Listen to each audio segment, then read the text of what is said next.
Oh,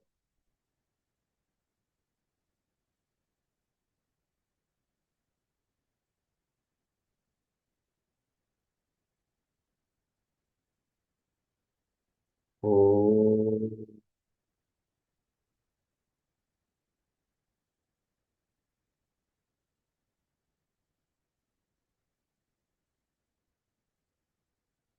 oh,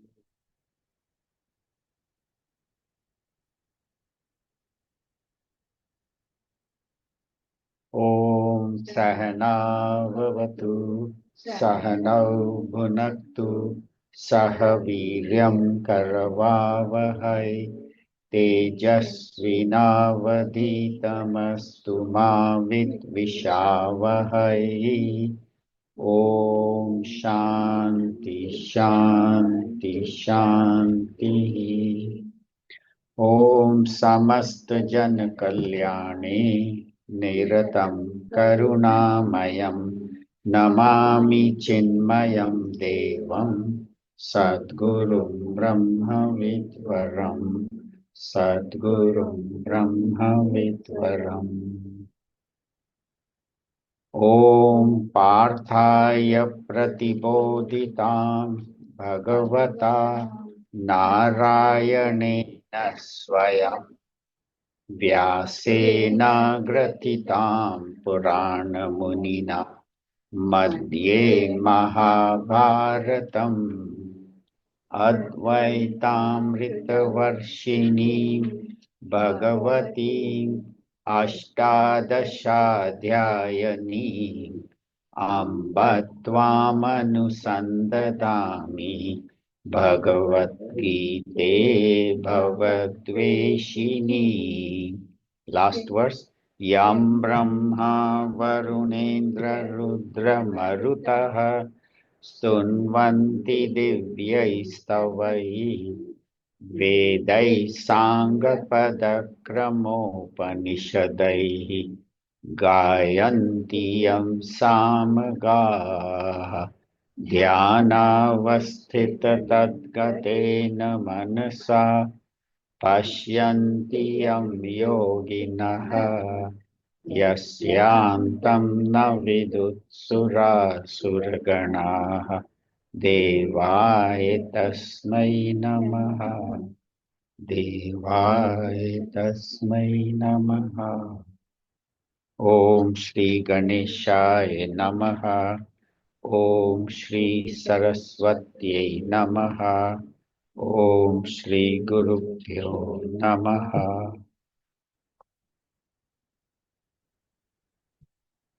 So we are in the third chapter, Karma Yoga, and so far Bhagavan Shri Krishna has told us how to work without attachment and work unselfishly for the benefit of all.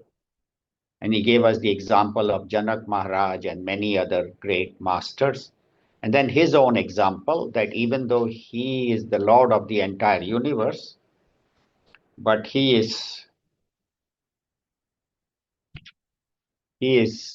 working tirelessly when he took human birth, including driving Arjuna's chariot. And then he said that how should we function in the world? Last week we heard the very beautiful shloka number 30. Mai sarvani karmani sanyasyaadhyatma chetasaha nirashi nirmamo bhutva yudhyasva vigata jvaraha. So he said how to work in the world.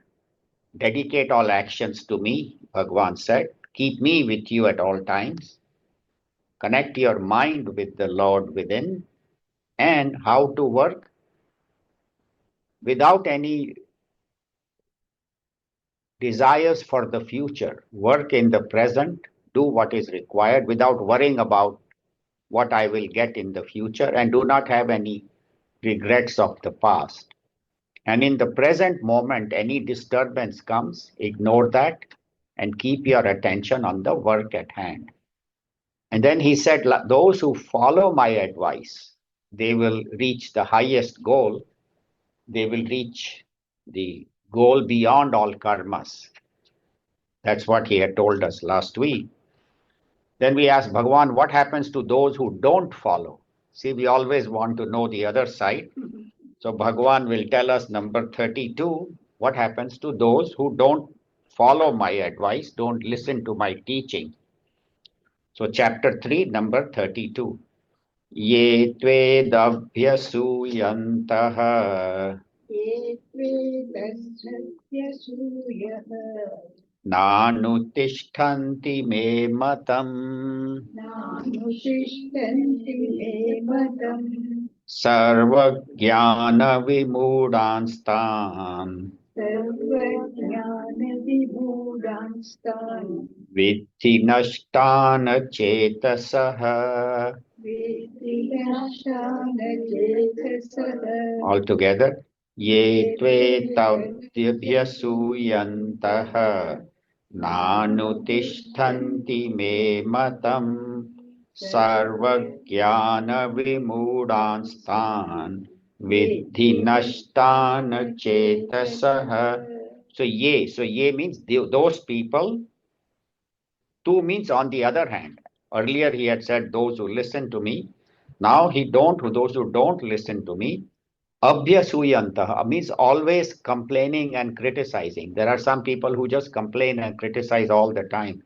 Even Bhagwan Sri Krishna, Bhagwan Sri Ram, people criticize, oh, he did this, he did that.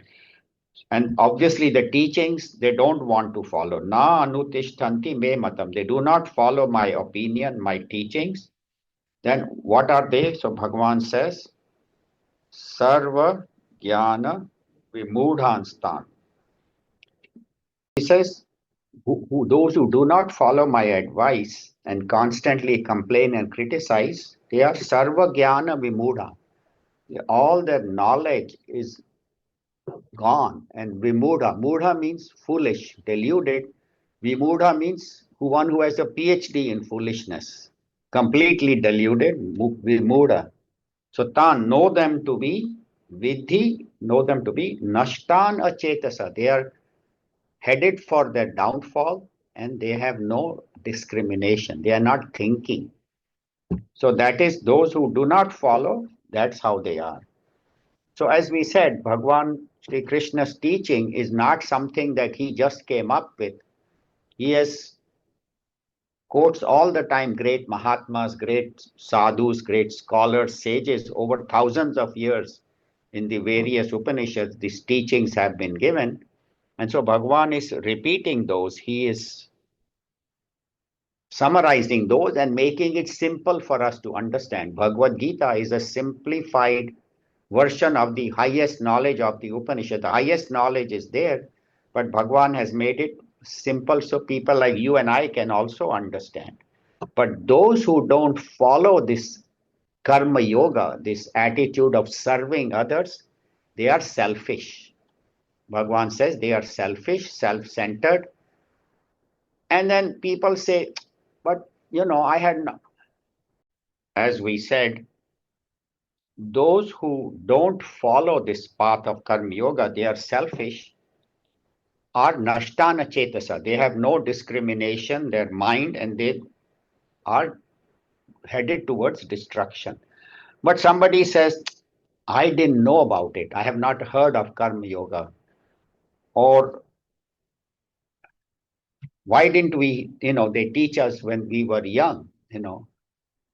So there was a Mahatma from India who came to the US, and this was many, many years ago, around 1960. And that time, they had not heard much about Hindu culture. Nowadays, of course, everybody knows yoga, Bhagavad Gita, meditation, all that. So this Mahatma came and he was giving a lecture in one of the universities. And after the lecture, this man came up to him and said, this karma yoga doesn't apply to us. This karma, this path of karma, this what you do, you will reap the consequences, the path of karma doesn't apply to us. He says, why? He says, this was given to you by your Mahatmas, in India. So in the Eastern world, yeah, the path of karma applies. We our Bible doesn't say anything about it. So we don't think the law of karma applies to us. But the Mahatma says, okay, very good, let's go up to the top of the building. So they go to the top of the building on the terrace. And Mahatma said, I'm going to jump from here, from the 10th floor, and I'll just flap my wings and I'll can fly. He said, no, no, no, no, don't do that. You will die. He said, why? He said, well, the law of gravity. Don't you know law of gravity? He said, law of gravity doesn't apply to us. It was given to you by a Western scholar, Newton. So it in the East, it's not given by our Mahatma. He says, no, no, law of gravity works whether you're in the East or West. It's the same way, my dear sir, law of karma works whether you are in India, US, or any part of the world, or even in heaven or hell.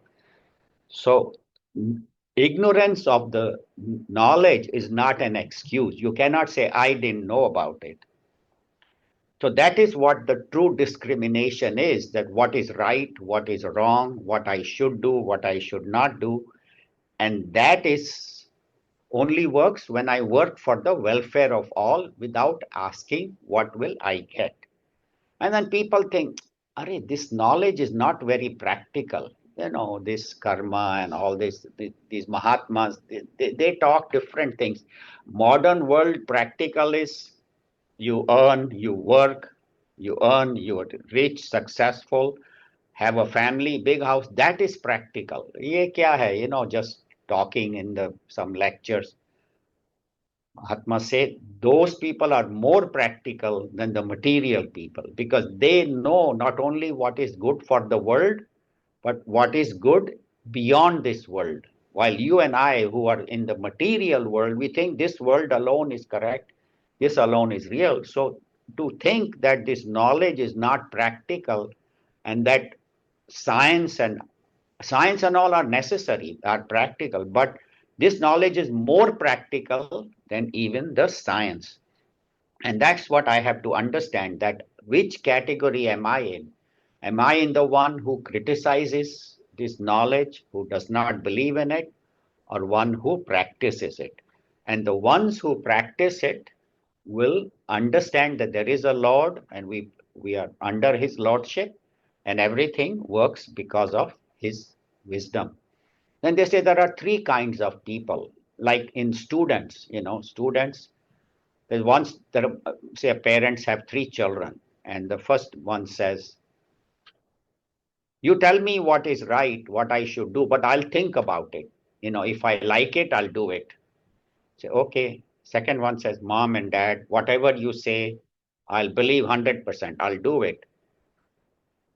Third one says, "I will neither listen to you nor do it."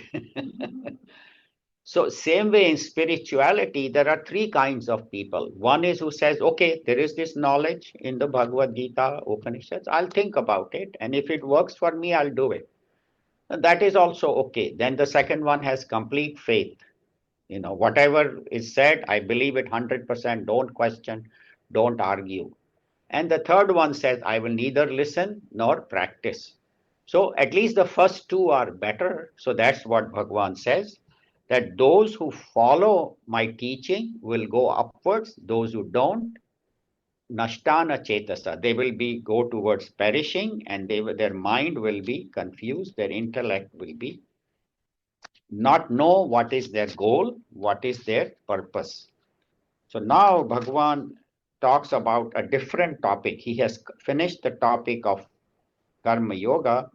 Now he's talking about Prakriti and Purusha and what happens to those who are under the influence of Prakriti.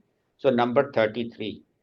Sadrisham cheshtate swasyaha सदृशं चेष्टते स्वस्याः प्रकृतिर्ज्ञानवानपि प्रकृतेर्ज्ञानवानपि प्रकृतिं यान्ति भूतानि प्रकृतिं यान्ति भूतानि निग्रह किं करिष्यति. निग्रहं किं करिष्यति. Together, sadrisham cheshtate swasyaha prakritirjnanavanapi prakritim yanti bhutani Nigraha kim karishyati. Sadrisham means according to their prakriti. Cheshtate swasyaha. According to their own prakriti, people work. Cheshtate means they put effort. Even jnanavanapi, even wise people, they go according to their prakriti, according to their nature. We'll talk about prakriti. And prakritim yanti bhutani, and people go towards their nature. What is their nature? What is their essential nature? Nigraha kim karishyati. How can we control it? Everybody goes according to their nature, according to their tendencies. So people ask, what is this Prakriti? We have talked about it before, but just to briefly summarize, Prakriti and Purusha. Prakriti means matter, Purusha is the energy, the consciousness. So in this BMI chart, Om is Purusha, all the rest, body, mind, intellect, objects, emotions, thoughts, vasanas, perceiver, feeler, thinker, all that is Prakriti. Whatever you see here, smell, taste, touch, experience, that think, everything is Prakriti, only the illumining consciousness. So he says, everybody works according to their Prakriti, according to their nature. So one is you work according to the Purush, according to the self, connected with that, or you do whatever your body, mind, intellect tells. Prakritim yanti bhutani. Everybody works according to their nature. Then how can we control? Nigraha kim karishyati. So he says, then you mean that nobody can control their mind, their intellect. People will just do whatever they want with their body and not care about the higher. He says, no, that's not it. What I'm telling you is that majority of these people in this world work according to what they feel like doing. This I feel like doing, this is what I believe in. And for such a people, it's very hard to control. As we said, you can see that it's very difficult to control them. How do they control themselves? How do they evolve when their mind is all the time only in the world? They're not thinking about God, not thinking about Om, Atma, the self, and then their whole effort is into the world. And then people ask, you know, somebody who has been going to Bhagavad Gita class, for a year or two, they say, you have been going for so long. I don't see any change in you. You are still the same. People, they judge. But the thing is, the person who is going and listening to this knowledge from the masters, from Swami Chinmayananda and other gurus, they notice a change in themselves. And once Swamiji had once told me, he says, how do you know you are spiritually progressing? It's not that there will be some halo around you or some light shining, or you will look the same, act the same, but inside you will know, if things that used to bother me don't bother me anymore, that means I'm progressing. That means I have more control over my mind, my emotions, my situations.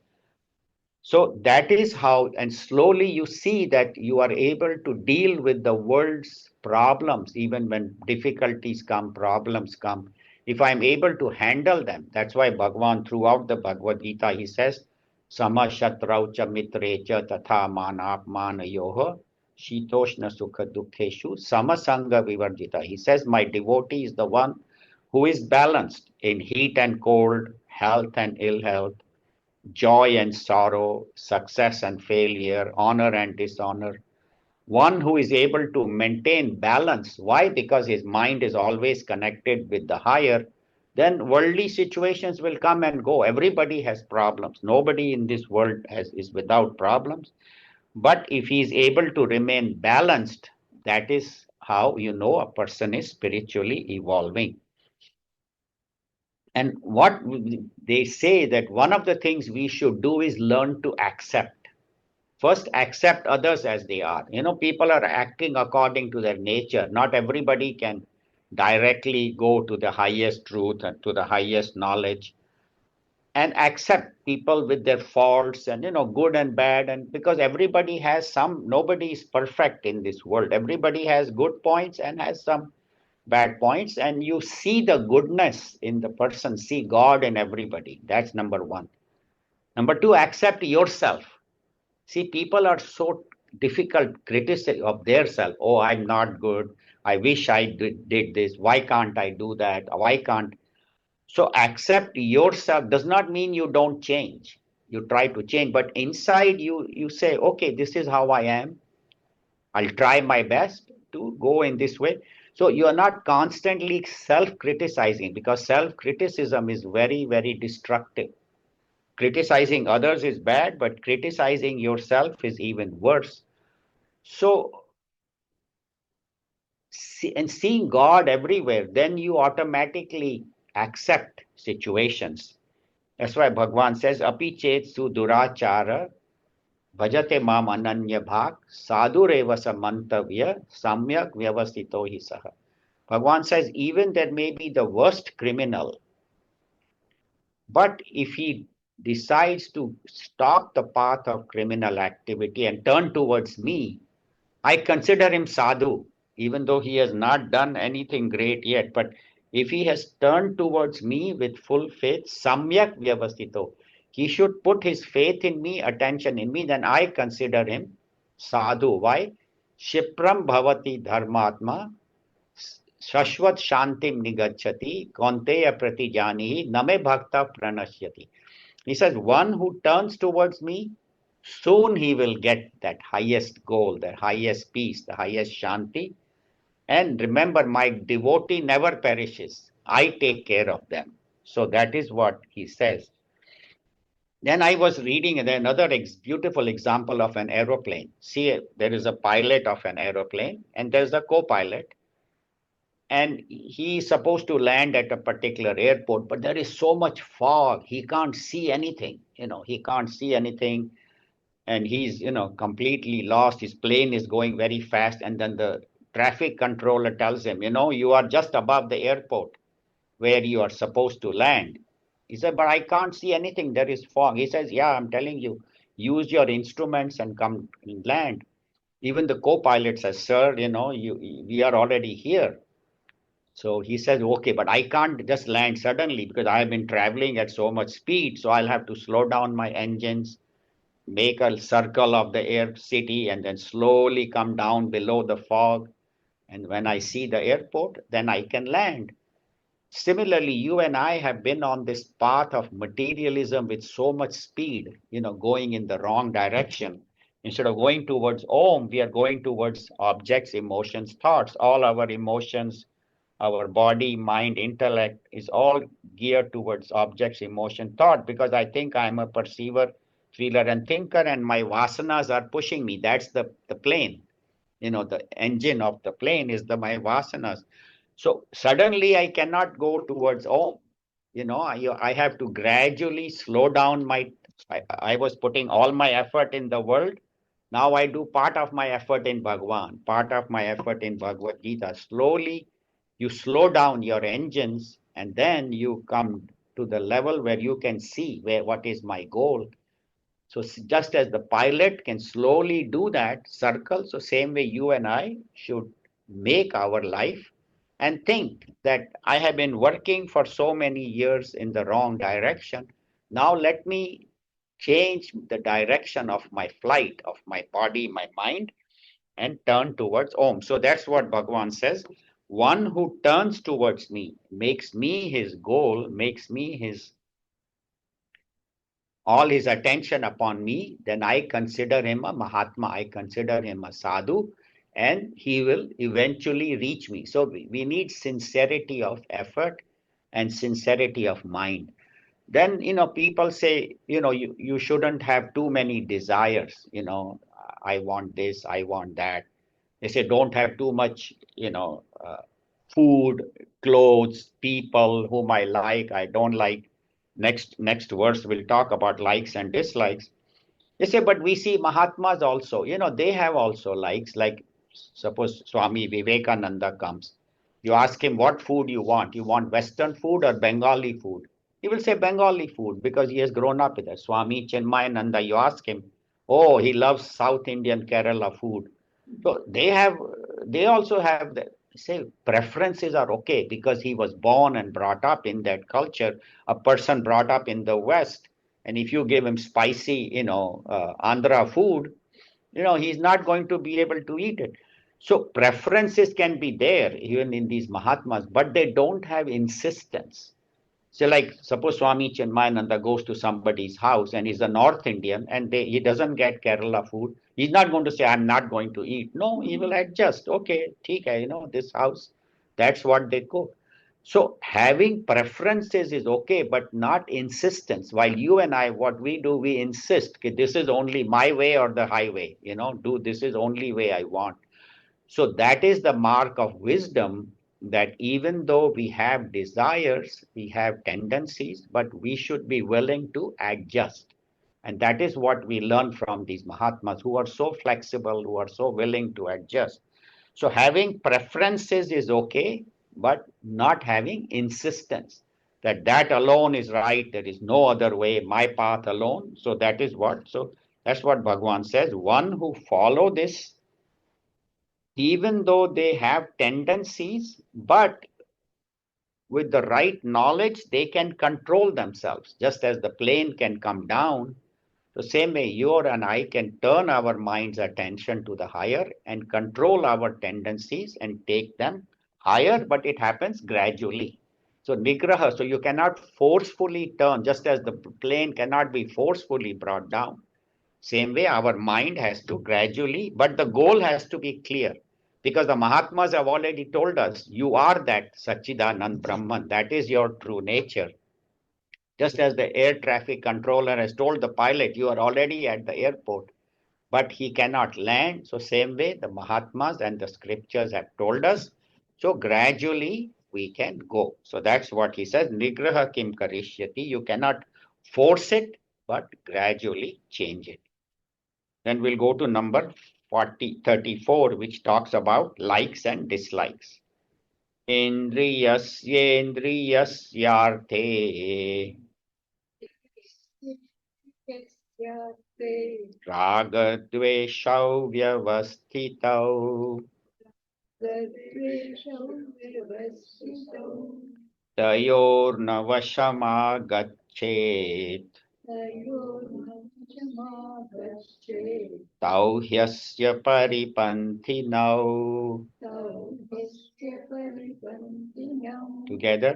Indriyasyendriyasyarthe ragadveshau vyavasthitau tayornavashamagacche tau hyasya paripanthinau.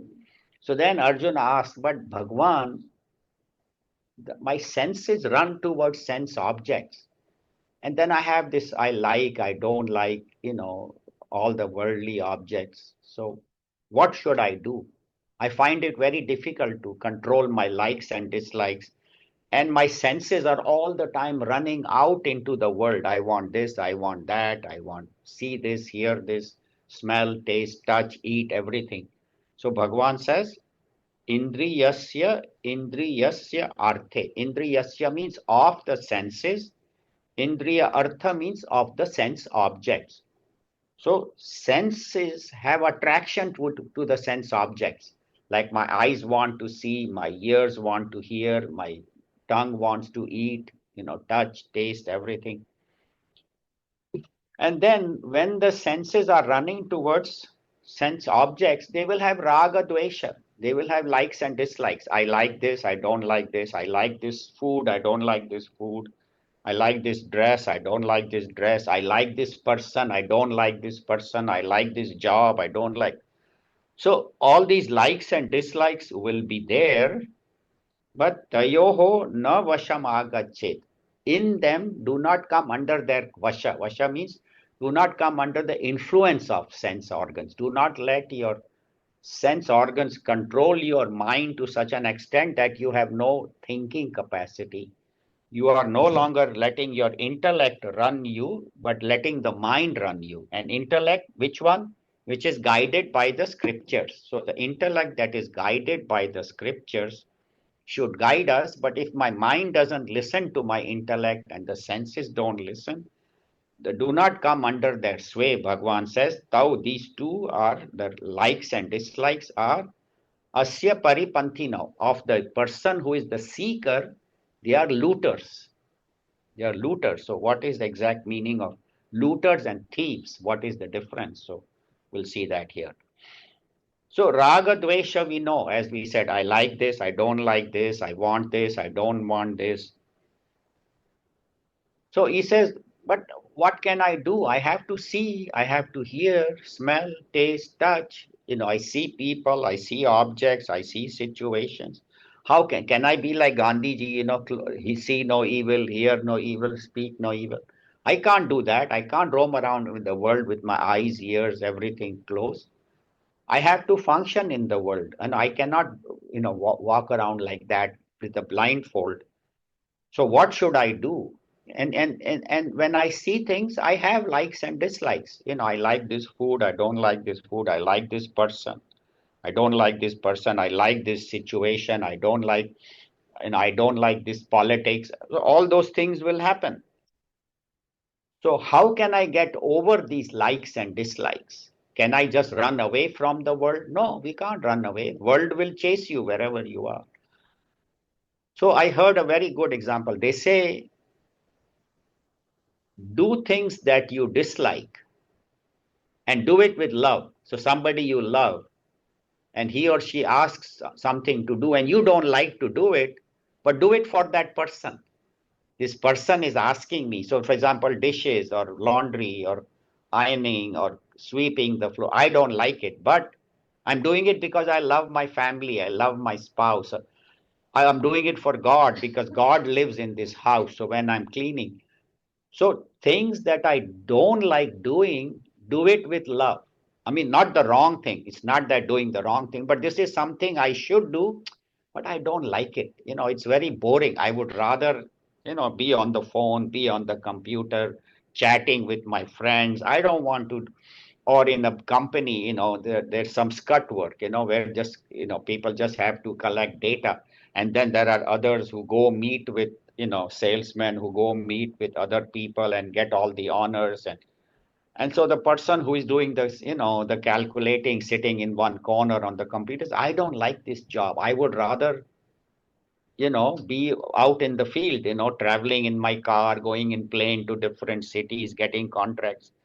So they said, whatever you are doing, whatever work you have been assigned, think that the reason I am here because God has placed me here.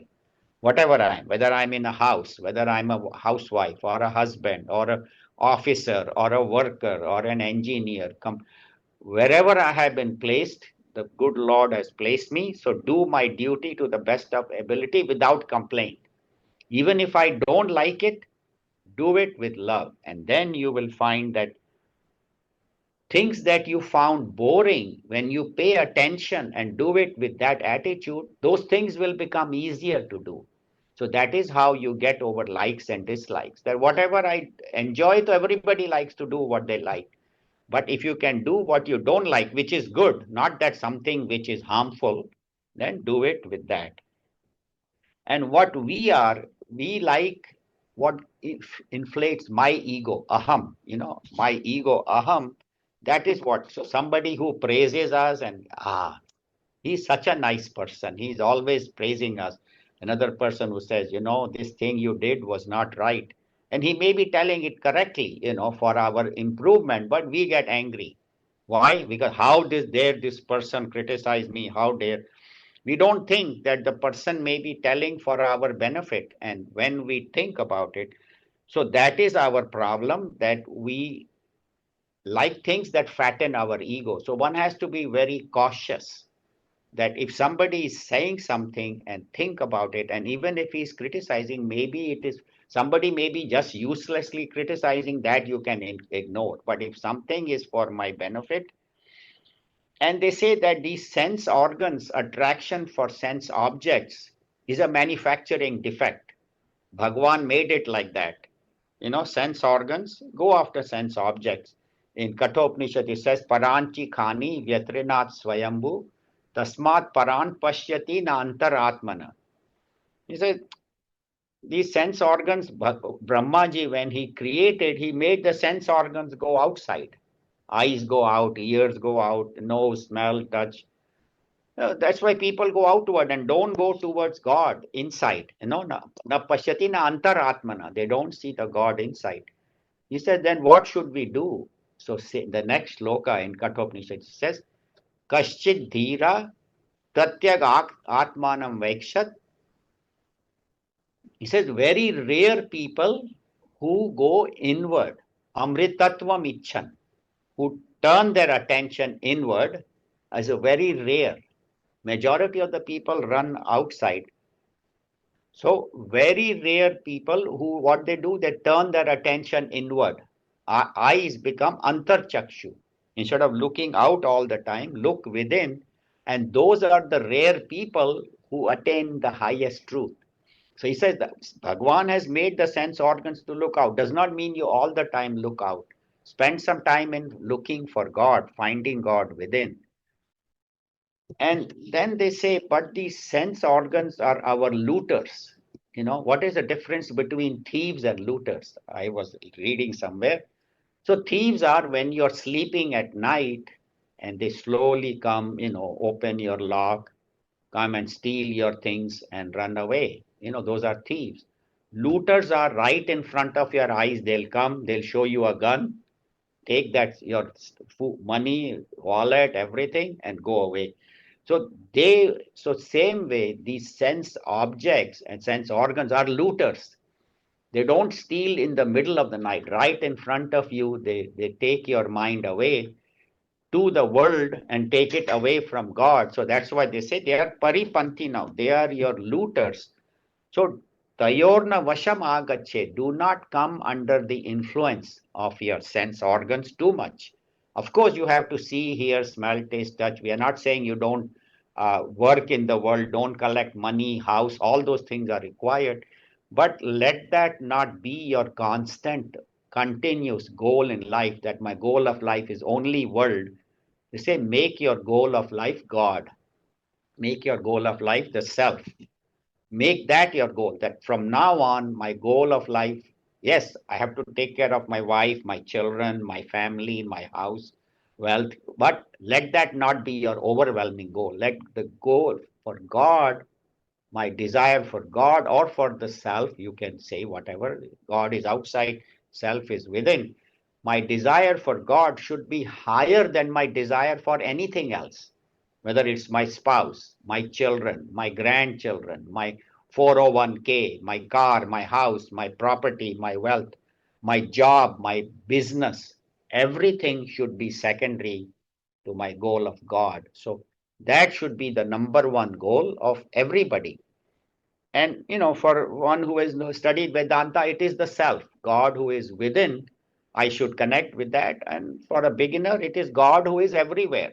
God is everywhere. So that should be my uh, number one goal in life. And that alone is the purpose of human birth. What is the purpose of human birth? To know God. That is the main purpose. And and God is the one who has given me everything. Everything is God. Seeing God everywhere. Bhagwan also says in the Bhagavad Gita, Matras Parshastu Kaunteya, Shitoshna Sukha Dukha Daha, Agama Paino Nityaha, Tans Titikshasva Bharata. Bhagwan says, Matra Sparsha, contact with the sense objects, O Kaunteya, O Arjuna. Shitoshna Sukha Dukha Daha, contact with the sense objects will give you heat and cold, joy and sorrow, success and failure. But how do we bear them? Problems are coming in life to everybody. Agama apaino anityaha. Everything is temporary. What jo aaya hai wo jayega. Good times have come, they will also go. Bad times have come, they will also go. So nothing in this world is permanent. Tans titikshasva. Be titiksha means forbearance. That ability to withstand the pinpricks of life. Life will have problems, difficulties for everybody, but the ability to endure them without complaint. That when the problems come, you say, okay, this Bhagavan, you are sending it for my good. That is the best attitude. One attitude is, this is my karma. That is okay too. But the best attitude is, Bhagavan, whatever is coming is for my good. Whatever, wherever you have placed in is my good.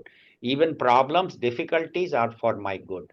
When we have that kind of an attitude towards difficulties, then titiksha, then nothing can bother us. So that's what he says. Objects will give you problems and give you joy and sorrow, but do not complain, just endure them and think of it as Bhagwan's prasad. Then even the worst situation will not bother. And we find in these Mahatmas, they have gone through so many difficulties, but they never lose faith in God, never lose faith in Bhagwan. So that is the verse number 34, how to deal with likes and dislikes and senses, sense objects, and the sense organs. Now the last one, 35, is how to do our duty and what is our dharma. That Bhagwan is talking about in shloka number 35, chapter 3, shloka 35. Shreyan swadharmo vigunaha paradharmat swanushthitat swadharme nidhanam shreyah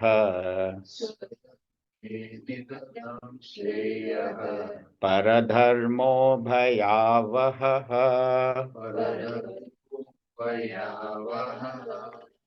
Together, Shreyan swadharmo vigunaha paradharmat swanushthitat me nidhanam shreyah paradharmo bhayavah.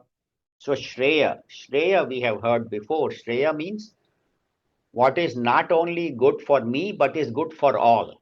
That is Shreya. One for what is good for me. I don't care what happens to the world. That is not, that is Preya. Kathopanishad says Shreya and Preya. Preya is what I like. Shreya is what is good for all.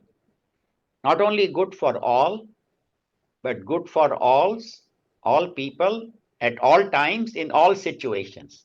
That is Shreya. Something may be good for a while, but then it will become bad. No. What is good for all at all times, in all situations, that is called Shreya. That is what Kathopanishad says is Shreya.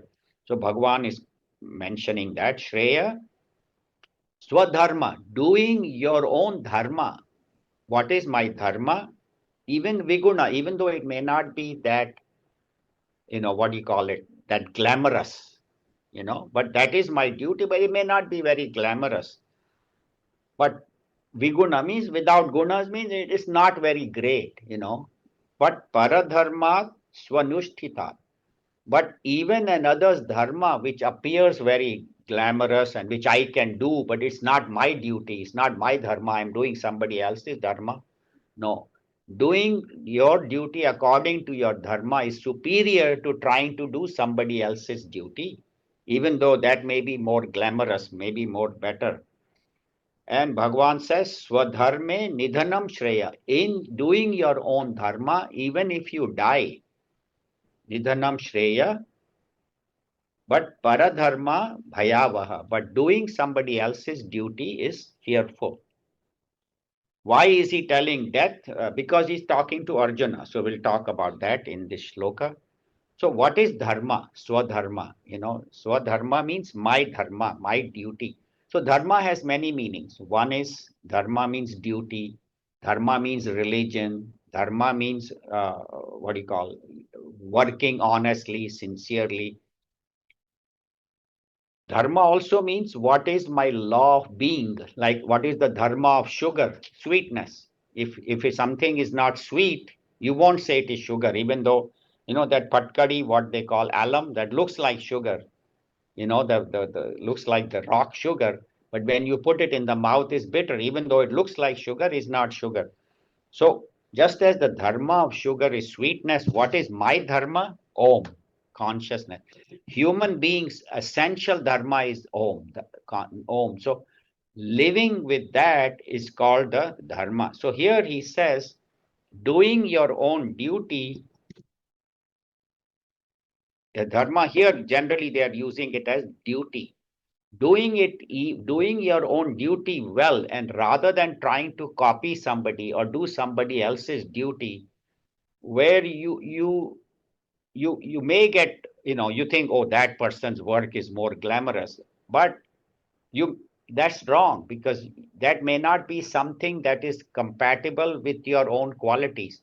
So example is like somebody loves music, right? He wants to become a singer, and his parents say, no, no, no, singers don't make any money. They forcefully put him in law school, and somehow, he finishes law and he studies and he becomes a lawyer. And even while he's preparing for a case, his mind is on music. Arey, I wish I had taken music. And I have seen, some of our friends' children, they were forcefully or whatever, they were put in medical school. Two, three children I know, and they had no desire to interest.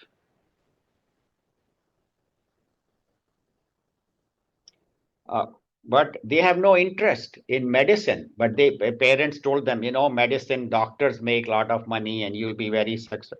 And they went, and after 3 years of medical school, they left and came back. So the pre-med, they did 4 years and 3 years of medical school, and they said, "Mujhe doctor nahi banna. I don't want." So it is important to not force a person to do something against their dharma. Yeah, of course, parents have to give advice, because of course singers and artists and all, it's difficult to become successful. You give them right advice, but do not force them to do something which is against their nature. Otherwise, the person will be sitting in his office, graduated from medical or law or computer, but he wanted to do something else, and he'll be miserable throughout his life. So that's what they say. Do what is your intrinsic nature. Do what is the right thing for you to do. Means Gurudev says, what are your vasanas? What are your true tendencies? They could be good or bad. Vasanas doesn't mean only bad. But see what is it that I am good at, and do that. Sometimes you take up something you are not good at because of external pressure. So same way, our children should not be forced to do something, but encourage them, give them the right advice, give them the guidance, or our grandchildren, and then let them. And for youth, it is important to do what is right, not imitate. Like children will say, oh, that football player, he drinks that kind of drink, so I'll drink it. That may be some energy drink that he is promoting, just because the football player or the cricketer or somebody promotes. So do not imitate others. It could be an actor, or it could be a singer, or it could be a sports person. What you should imitate is how they became successful in sports, how hard they worked. If you want to imitate their hard work, imitate their persistence, instead of imitating, oh, what clothes he wears, or what drinks he drinks, or what car he drives. So and the person should do what is right for them at that time. Like there's a couple, who two couples used to hang out together, and they would Friday night stay till 12, 1 o'clock, 2 o'clock, partying, drinking, talking. And then now one couple has a child and the other one doesn't, and the child, then they cannot be out till 12, 1. Why? Because now my child is home. How long am I going to leave with the babysitter? So you have to change. You cannot always say, oh, I used to every Friday night, stay out and all that. So you have to see what situation you are in and work according to that situation. Other couple can still party and all, but I can't anymore, because now I have this newborn baby. Or like a student, he's a high school, but he wants to live like a grahastha. He wants a girlfriend, and you tell him, no, this is not the time for you to be indulging in, like a grahastha. Be like a student and do your, studies, and then there will be a time for you to have all the family and this and that. So You have to see the situation and you have to see their nature. And that's how people should be guided. It's like, example is like in the house, now the, what do you call it? Washer dryer, the clothes dryer is out. So wife says, call the repairman. Husband said, no, I'm not going to spend $200-300. The guy will charge 200 just to come. I can do it myself.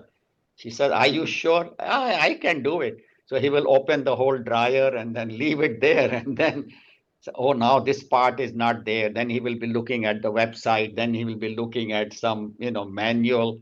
And 3, 4, 5 days, it will remain open. First day he should have. That's not his nature. See, you are not a repair handyman. Do not get into things that you are. Call the guy and let him fix it. Within a day, he will do it. So that's what they say, that see what you are good at and then do those duties according to that. Do not imitate or copy somebody else. And whether you are a student, whether you are a householder, whether you are a leader of a company, CEO, whatever. So different people, have different abilities. So see what is your ability, and then do not be blindly imitate somebody. Oh, that guy is doing so much, he's making so much money, but that may not be your nature. You may end up, doing wrong things, and then you will be miserable at the end. So that's what he's telling Arjuna, Bhagwan, that your nature is a warrior, Kshatriya. You are a warrior. From childhood, you have been trained to be a warrior. And now there is an opportunity to fight for dharma, fight for the right cause, and help the country to go in the right direction, because the people on the other side are dishonest, criminals, crooks. And right now you are not ready for sannyas. But what Arjuna said, I want to leave my weapons, put on orange clothes, go to the forest, meditate, and then I will go from house to house to beg. A Kshatriya, king, prince, he's begging for food. He's not going to be happy. So he says, your training is a Kshatriya, your mind is a Kshatriya, and right now, your duty is a Kshatriya. As a Kshatriya, this opportunity has come to work for society. So, doing your own duty, he says, but all the scriptures say sannyas is better than householder Kshatriya. He said, Bhagavan says, yes, Upanishads say that. But those are for students who are ready for the sannyas. Students who go to the teacher having given up the world, they learn for many years and then they practice sanya. That is different. But you from childhood were trained to be a warrior. So same way, do what you are good at instead of copying somebody else. That's what Arjuna was doing. Instead of what he is good at and what he is supposed to do, he's copying that. And then the last point is that our highest dharma, what is our highest dharma? Atma, Om. That is my highest dharma. So that should be my dharma. That should be my goal. That should be my purpose, to know who I am, know thyself. That's why Swami Tejomayananji, the worldwide head of the mission, had come here one time, and I remember he was sitting and talking, and he said, he was talking to, we used to have a meditation class in those days, a lot of Westerners also used to come. And he was sitting and he said, first thing before you start meditation, know thyself, know who you are, and then you can meditate upon that. If you don't know who you are, in our Ranami also, there is a very famous chopai. He says, "Pehle aap pehchano re sadho, pehle aap pehchano, बिना आप चीने पार ब्रह्म को कौन मह कहे मैं जानो." He says, first know yourself, who you are, that I am that Atma, I am that self. Know your true nature. Then only you can know God. Because God everywhere is that same, that God everywhere is my true nature. So learn to know. So my highest dharma is to know myself. And that is the highest guna, highest dharma, swadharma. So he says, do your duty and know who you are. And that's how you live your life. So here we have seen today that Bhagavan says, those who work without criticizing me and have their correct discrimination of what is right, what is wrong, what I should do, what I should not do, those are the people who will come towards me, and those who don't will perish. And then, even though we have tendencies and desires, but if we have a higher goal in life, we have to control them, because these can become your looters, can loot your wisdom, and do what duty you have been placed wherever you are and what you are good at. So we'll end here. We have uh, about 10 minutes, so we have time for question.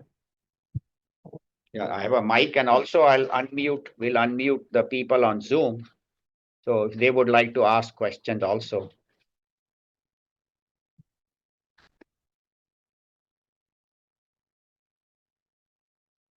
I had put gallery view.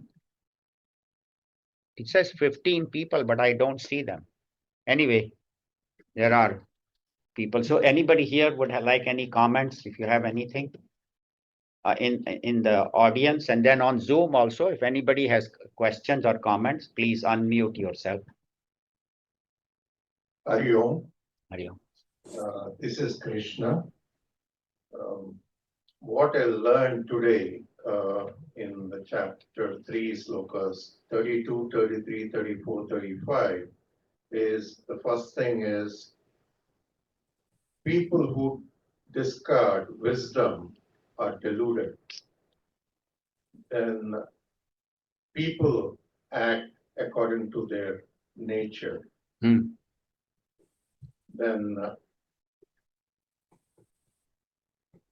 attachment and aversion are obstacles to the wisdom. Right. So raga, dvesha. Right. And it's very important, or it is always good to do according to your own dharma. Right. Imperfectly, rather than to follow others' dharma perfect. Right. So those are the 4 things I learned. And one of the things when you're talking about faith, so how do one person, like how you're mentioning, Anilji, was like in 1 year time, you don't have a hello or anything like that, but Right. how do we progress Right. in spirituality or faith is my own experience is I did have some kind of a knowledge, but I was not following like how I'm following now. I wish I could have done, but now for some reason, somehow I came into this and now I'm following. Good. I can see in myself the change because I'm consistent, not only coming to Chinmaya mission, but praying, but doing a lot of things and following this. I'm able to see, even though my faith sometimes always, I can say, falters, but it is getting strengthened. Sometimes I am like, so the way the faith, according to Bhagavad Gita, what I'm learning is one is through Bhakti Yoga, Jnana Yoga, reading scriptures, and then Bhakti Yoga, then surrendering everything to the Lord, then Karma Yoga, performing selfless actions. So all these are helping for me on a daily basis, even though I don't realize that, Right. but somewhere they're there. And even though in a particular day, sometimes my mind comes back and doubts, and Right. keeps doubting certain things, but suddenly the faith takes. Yeah, that's also good. there Right. is that way, it's helping me. Wonderful. Thank you. Sure. Any other comments? Very nice comment. Thank you so much. Anything else? Renu, you would like to add any? No? How about you? Good. Okay, how about on Zoom? Yeah, go ahead, Kerry. Yeah, I was just thinking about how when people are, face a problem in life and they need to make a move. And sometimes it's like you'll get caught up in a problem and you just begin ruminating on it, and you think about it and you overthink it, and you know you it's really hard to make to just say, well, you're going to have to do something, and you have to, but it's really hard to make that decision of what you're going to do. I mean, like Arjuna could have had that problem, just ruminating on something. Right. I just wondered if you have any words of wisdom on things like that. So you mean somebody has a problem and he keeps ruminating on it and doesn't know what the solution is? Yeah, yeah. I don't know. Sometimes I think, even though the problems are all the same, but it seems like in some ways the world is more complicated now than it was in that time. I don't know. Right. Well, problems were always there. Good and bad people have always been there. Even when Sri Ram was there, there was Ravana and so many demons and Bhagwan Sri Krishna. So world has always been the same. It's just now it is with the internet and with all this news and all, we think that things are bad, but there were always been good and bad people. So problems have always been there. The kind of problems may have varied, but I think two or three things one is that if you are in a doubt, go to a wise person. That's what Arjuna did. He says, Shishyaste ham shadi mam tvam prapanna. He was lucky. He had Bhagwan right sitting in front of him, driving his chariot. He said, okay, I am your disciple. You tell me what is good. I don't know. So that is one example, that you go to the wise person. We may not have Bhagwan sitting in front of us, but he has given us 700 verses of the Bhagavad Gita. So use the Bhagavad Gita as Bhagwan's words. And then Swami Chinmayananda, who has interpreted and translated, we all have the commentaries. So read that. And every day, if you read 2 verses of the Bhagavad Gita, once Swamiji had told me, he said, just every night read 2 verses and contemplate upon it the next morning. Read it with Swami Chinmayananda's commentary and then think about it. Then in 1 year, you will have studied the entire Bhagavad Gita, because it's 700 shlokas in 350 days. So 2 every night. If you can do more than 2, that's good. So using the scriptures or wise people as guide, and ultimately your own discrimination, your own knowledge that you have acquired from all these years. So using that, then and again, then you have to know, what is my goal, what is my purpose in life. If my goal is worldly success, then do that, but ultimately the goal has to be the highest goal. Then only the human life, the purpose of human life is only served if you reach God. If you have not, your life is incomplete. Reach God or reach the self, same thing. My life will never be complete until I reach that final goal. So then I'll have to take another birth, which is okay if I have whatever. But the goal should be in this life itself. I have this knowledge, I have Bhagavad Gita, I have all the Mahatmas to guide me. So that should be my goal. That is how I would consider that. Is that answer your question, or there was something else you were hoping for? That's good knowledge to think on. Thank you. Anybody else on Zoom? Lata, you have any question? No? That's good. Yeah. We have one more question here. Yeah, go ahead. I think it's more like a comment. I think one thing that stuck out to me today, actually many You can speak in the mic so they can hear. There are many concepts that stuck out to me, but one in particular was that radical acceptance. It's simply 2 words, but it has a very huge meaning, and it will make us uncomfortable. However, if, like Uncle says, if we come to that acceptance, things are much easier to deal with. That's the first concept that stuck out to me. The second one was that when you do things that you dislike with love, things become easier. So I'm in a situation right now where I would like to do it, but then every part of my body is like, no, I don't think you want to do that. And so if I do it, it's not really for me, it's for my daughter, it's for my husband. And so with that said, with today's knowledge, I feel like I'm just gonna jump into feet first. And Hari Om. Thank you, Hari Om. Yeah, good comments. Thank you. Okay, so we'll end here. Oh, and we'll see you next week. We'll continue the Karma Yoga, but next week is Q&A. Arjuna has a chance to ask questions. See, the teaching of Karma Yoga has finished, but now Arjuna has a question, so he's asking Bhagwan. So it happens after every talk, we give time for questions. So Bhagwan is giving Arjuna time for questions. He said, you can ask questions. So that's what we'll have. Om Sarve Bhavantu Sukhinah, Sarve Santu Niramayaha, Sarve Bhadrani Pashyantu, Ma Kaschid Dukha Bhag Bhave. Om Shanti Shanti Shanti. Harihi Om Shri Gurubhyo Namaha. Harihi Om. Thank you so much. Hari Om. Thank you for all your comments, questions. See you next week. Hari Om.